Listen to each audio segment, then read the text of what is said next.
Yun. Alam nyo ba mga lodi, sa sobrang init ngayon, aba na may mahirap nang magtagal sa kusina. Naman itong ulam na to, konting sangkap lang. At wala pang 10 minuto na ko, tapos na kayo magluto. Pagkasarap naman talaga.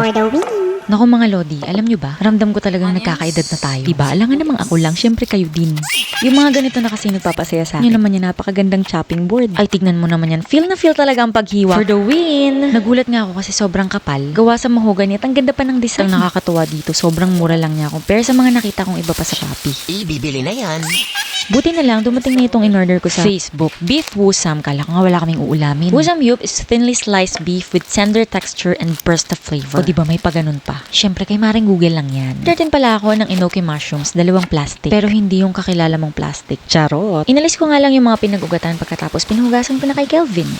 Simple lang itong dish na to pero sobrang sarap. I-roll lang natin yung enoki mushrooms dito sa ating beef wusam. 2 plastic din pala ng beef wusam yung binili ko. Sulit na sulit na nga mga lodi dahil yung isang 500 grams ng beef wusam ay 255 pesos lang. At yung isang plastic ng enoki mushrooms ay 60 pesos. Yung isang pack lang ng beef wusam ang lulutuin ko, 500 grams. Ang dami na nga rin talaga niya. Siyempre pa, pag napagod kang magbilot na itong enoki mushrooms, ay naku, utos mo na lang sa asawa mo. Kala mo may ibang plano eh, no? For the win! Next, lalagay ako ng 2 itlog mga lodi. 2 lang ilalagay ko dahil 2 lang ang nakita ko sa ref. Gusto ko pa sanang maglagay pero wala na. Eto talaga namang For the win! aluminum non-stick cooker die-cast ni Massflex. Nako, bongga to mga lodi. Meron bang pasilikon dyan para hindi ka mapasok? Huwag ka kasi maglalaro ng apoy.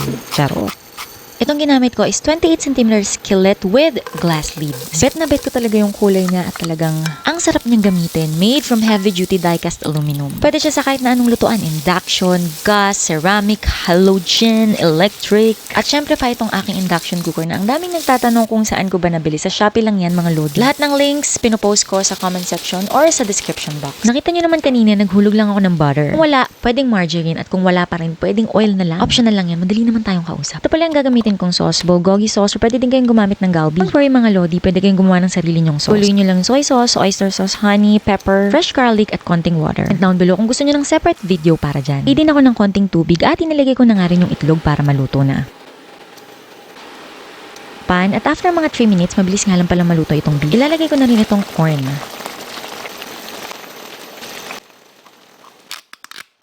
Maglalagay din ako nitong homemade cheese.